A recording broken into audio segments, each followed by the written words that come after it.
La Iglesia Evangélica de Santidad hunde sus raíces en los movimientos religiosos europeos, particularmente de Alemania y de Inglaterra. Estos movimientos fueron el puritanismo inglés y el pietismo alemán.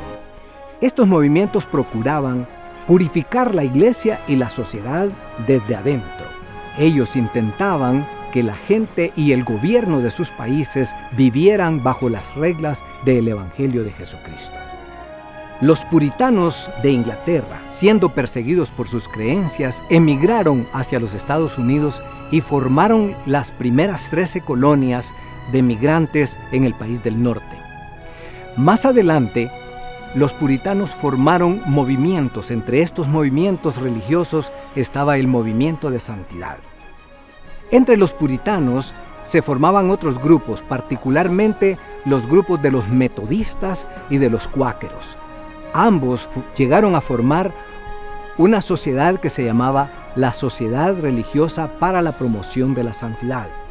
Así comenzó el movimiento de santidad en los Estados Unidos a partir del segundo gran despertar espiritual. La Sociedad Religiosa de los Cuáqueros, también conocida como los Amigos, enviaron los primeros misioneros a finales del siglo antepasado y llegaron tanto a Guatemala como a Honduras. Eran colportores, distribuidores de Biblias. Se asocian con este trabajo los misioneros Thomas Kelly y Clark Buckley. A través de estos misioneros recibimos por primera vez el mensaje del Evangelio en Honduras. Ahí en la historia, aquí cerca de Santa Rosa, murió uno de los misioneros en esos primeros viajes también con la predicación del Evangelio.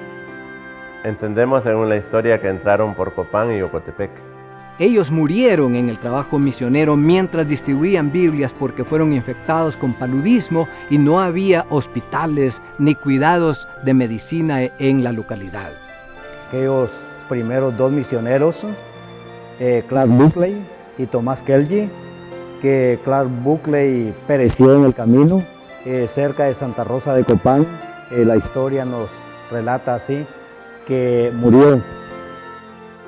El 9 de enero de 1903, Thomas Kelly escribía a sus amigos en California: Ya que estoy solo, necesitaré todas sus oraciones más que nunca.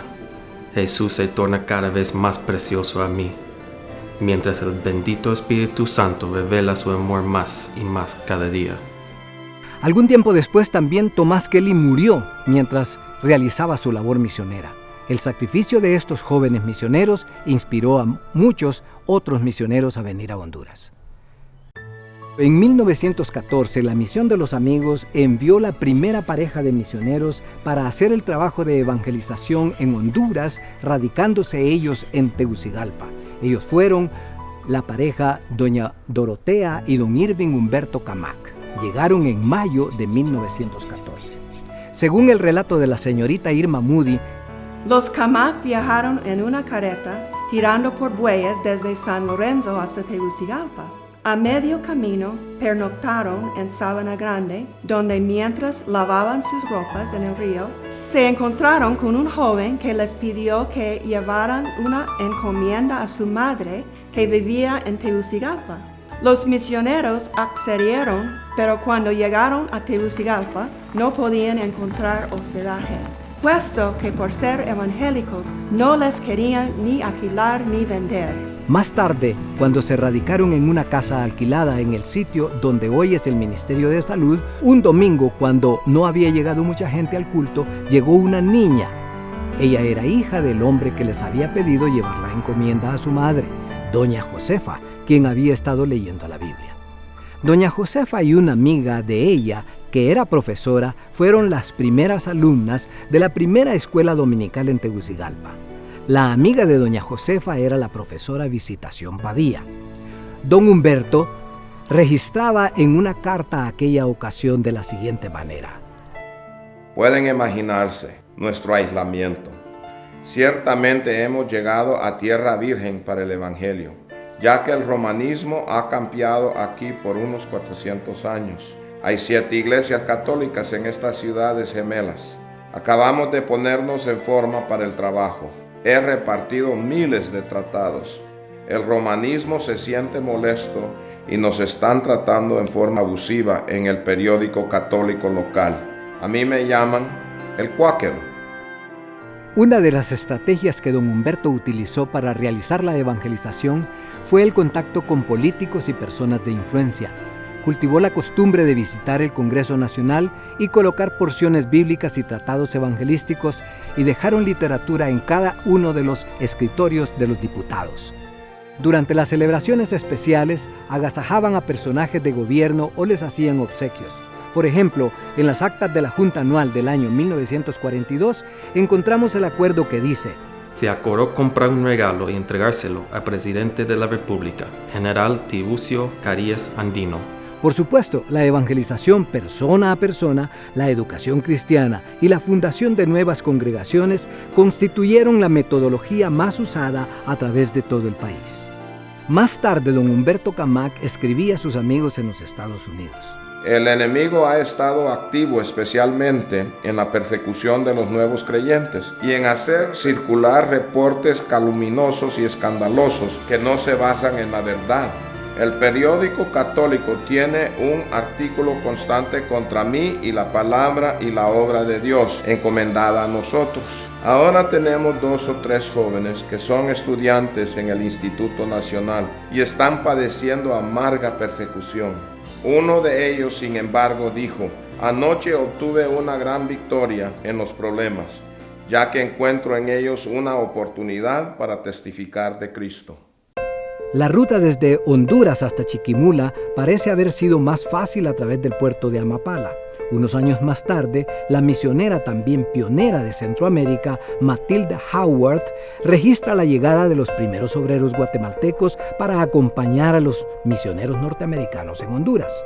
El 1 de mayo, con el Señor abriendo la senda, 3 de nuestros obreros nacionales saldrán de Chiquimula hacia Tegucigalpa, trabajando en los puntos intermedios. Armando Peralta irá a través de El Salvador, se embarcará en el Pacífico para Amapala y desde ahí saldrían hacia Tegucigalpa.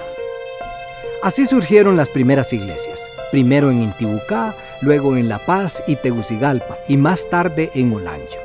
La señorita Nelly Tum narra los siguientes procesos. Un vendedor de sombreros, don Félix Jiménez, quien había adquirido un himnario y aprendido a cantar los himnos, recibía instrucciones de los Camac en Tegucigalpa. Él los invitó a ir a su pueblo natal, San Jerónimo, en Tibucá. Luego los llevó a La Esperanza y Yaramanguila y más tarde llegaron a Jesús de Otoro.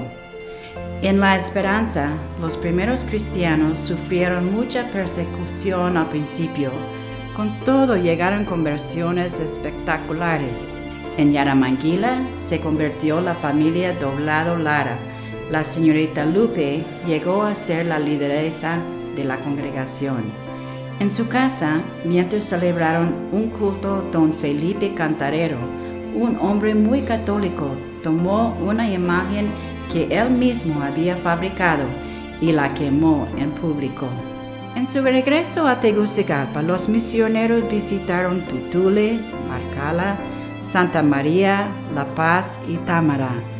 Después de aquel viaje, don Humberto y doña Dorotea, junto con la señorita Magdalena Kramer, hicieron un viaje al este del país visitando Talanga, Guaymaca, Campamento, Juticalpa, Catacamas y otros lugares. Ellos evangelizaron, visitaron de casa en casa y repartieron tratados y porciones de las Escrituras.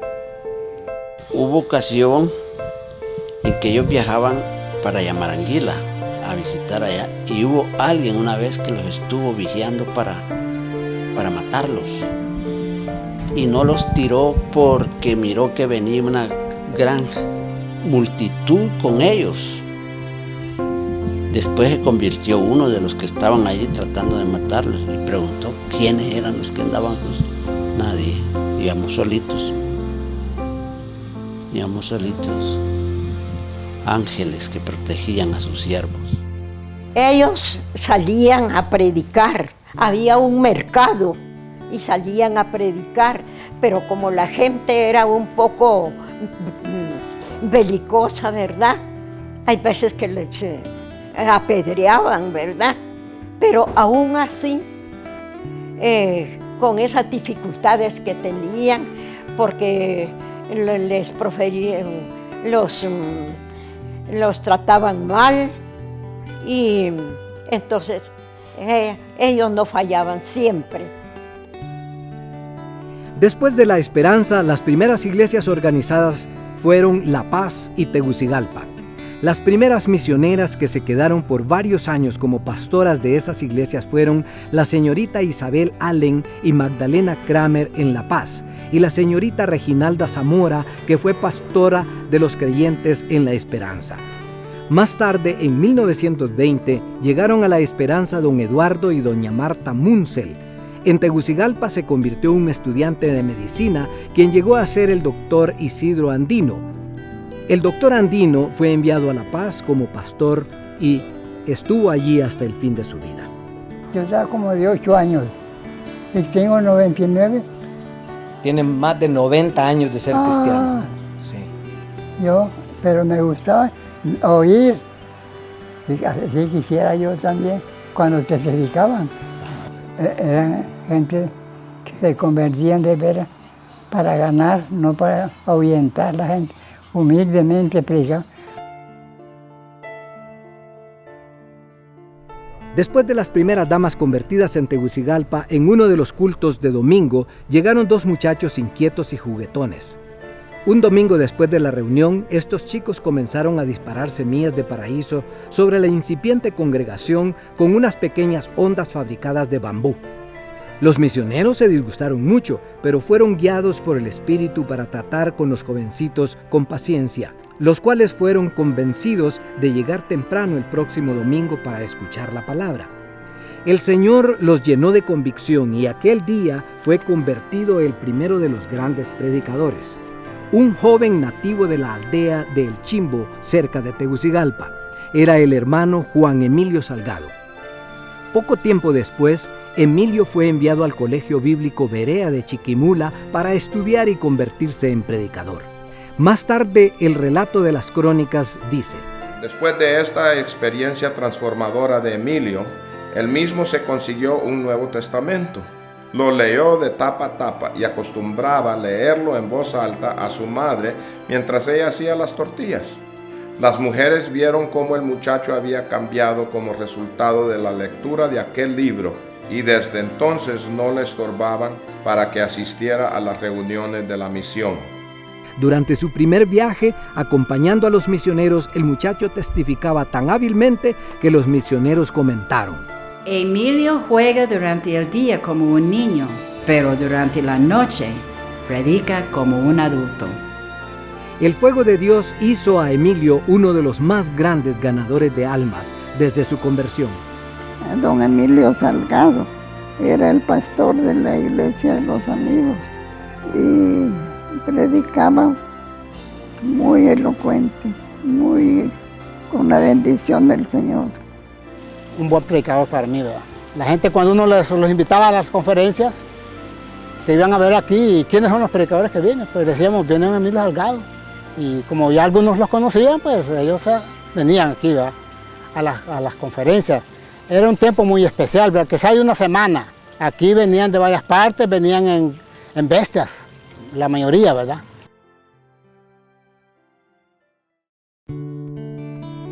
En 1929 falleció don Humberto Camac en Tegucigalpa. De la misma manera murió doña Marta Munsell el año siguiente. Ambos están sepultados en el Cementerio General de Comayagüela. El esfuerzo, la devoción y el amor con que esta gente trabajó a las generaciones posteriores nos ha animado y motivado para seguir trabajando en la obra del Señor. Para reforzar la falta de aquellos misioneros, llegaron otros nuevos, Elisa Stone y Juana Taylor. Más tarde llegaron los esposos Arturo e Irene Snasi, juntamente con la señorita Joy Riederhoff, a quien le llamaban cariñosamente señorita Joya. Los Snasi fueron asignados a la Iglesia de la Esperanza en Tibucá, mientras la señorita Joya fue enviada a Marcala.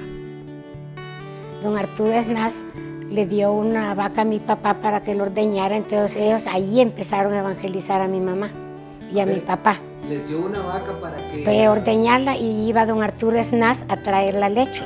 Entonces en ese medio evangelizaban a mi mamá y a mi papá. Pero mi mamá aceptó, dice, una mañana con doña Irene, porque doña Irene le dijo que oraran por su salvación, pero ya la había evangelizado. Doña Irene Esnaz. Y entonces oraron y dice ella que ella padecía de una pierna, de una canilla que le dolía y era falsa. Pero cuando se levantaron de orar, ella fue sana y salva a la vez. Amén. La señorita Joya no venía como una misionera de carrera como los demás misioneros. Ella había recibido la visión de evangelizar a muchos pueblos a través de los sistemas simples de reproducción del mensaje en audio. Había dedicado toda su fortuna heredada de sus padres para fabricar miles de aparatos tocadiscos y en la grabación de cientos de historias bíblicas en discos de acetato para hacerlos oír de manera manual en cualquier comunidad. Cualquier persona podía evangelizar con aquellos fonógrafos solamente con el movimiento de su mano. Los misioneros en ese tiempo que yo inicié aquí, recuerdo que tenían unas vitriolitas, se llamaban, que había que darle cuerda. Sí. Ajá. Y eso, claro, atraía a todas las edades, más a los niños, y ahí estaban los niños curiosos. Y las esposas de estos misioneros usaban mucho las tarjetas con dibujos llamativos y regalitos, y hacían esto y lo otro. Era un trabajo que sí nos llamaba la atención, que también los pastores los hacían, pero pareciera que como los misioneros por temporada venían, era más pronunciado la forma de trabajar con la gente. Y las cosas negativas, eso sí, que había contra los hermanos que venían a Magdalena, porque era un pueblito completamente duro para el Señor y enemigos del Evangelio.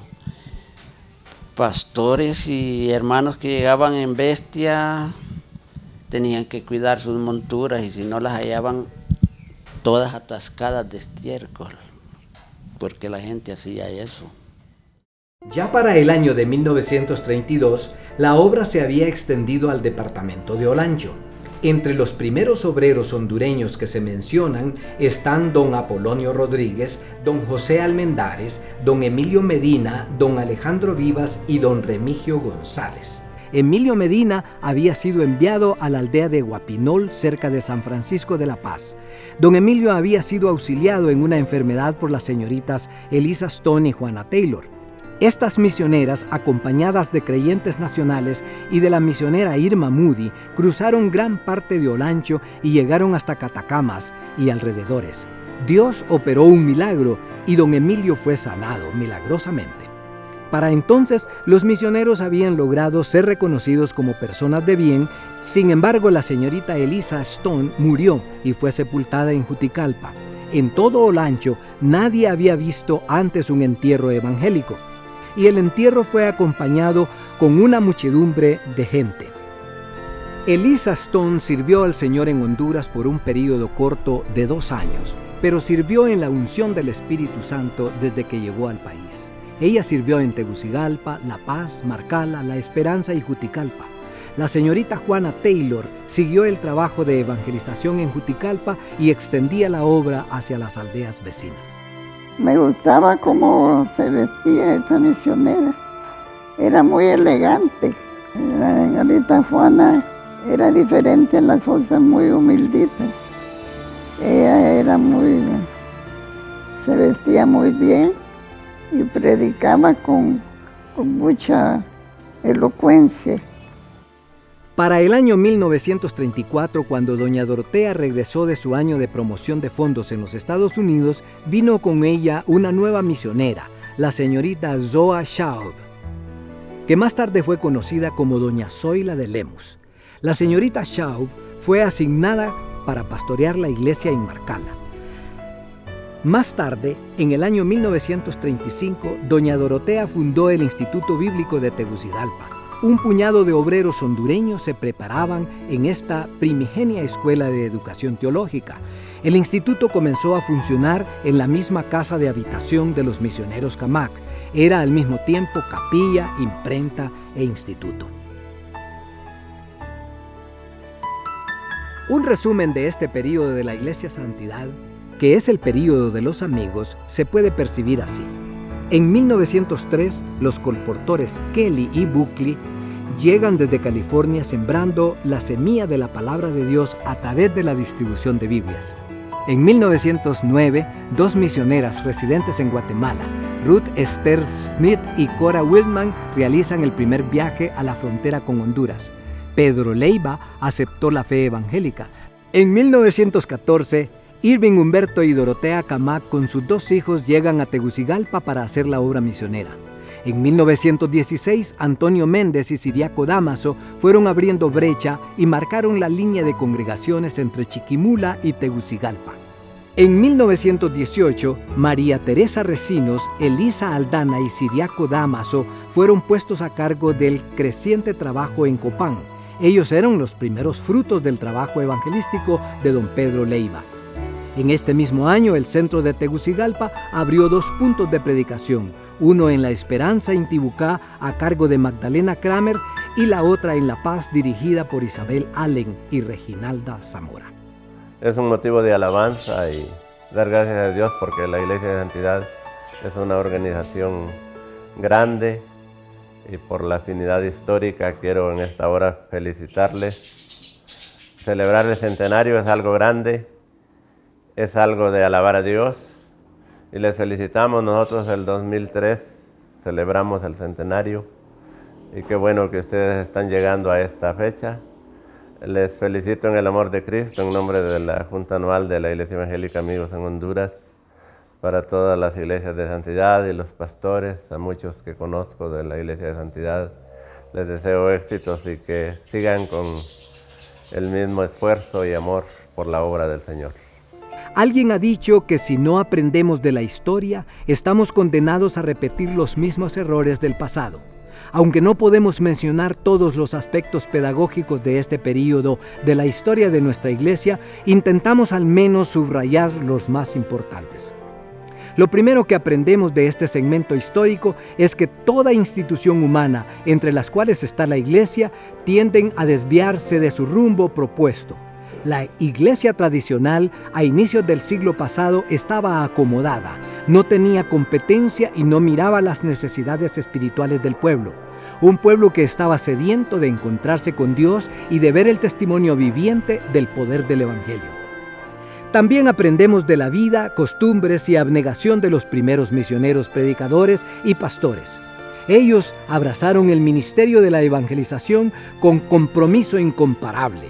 Eran abnegados en la oración, la búsqueda de la vida santa y la evangelización transformadora. No trabajaron por competencia ni por notoriedad. Todos ellos estuvieron dispuestos a ofrendar sus vidas en el campo sin siquiera pensar en su retiro o jubilación.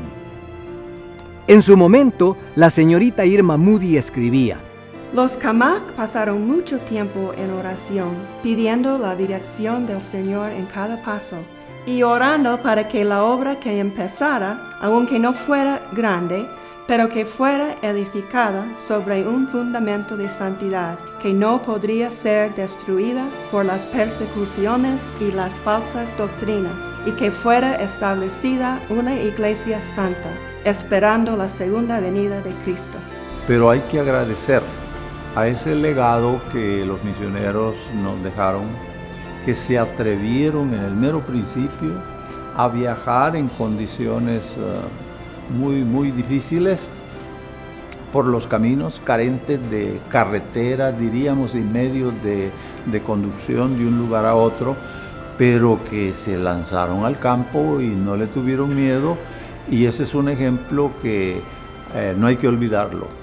No hay que olvidar esa parte de la historia, y creo que pusieron un ingrediente muy importante para que los que fuimos surgiendo sigamos ese camino ya trazado por nuestros antepasados.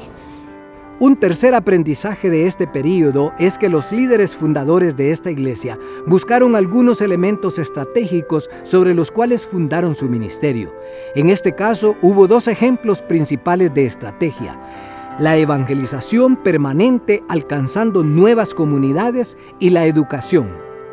Después de extenderse a otras comunidades a través de la evangelización, lo primero que los misioneros de los amigos hicieron fue establecer centros de enseñanza, comenzando con la capacitación ministerial para formar los futuros pastores y obreros de la iglesia en formación. Esta es nuestra historia.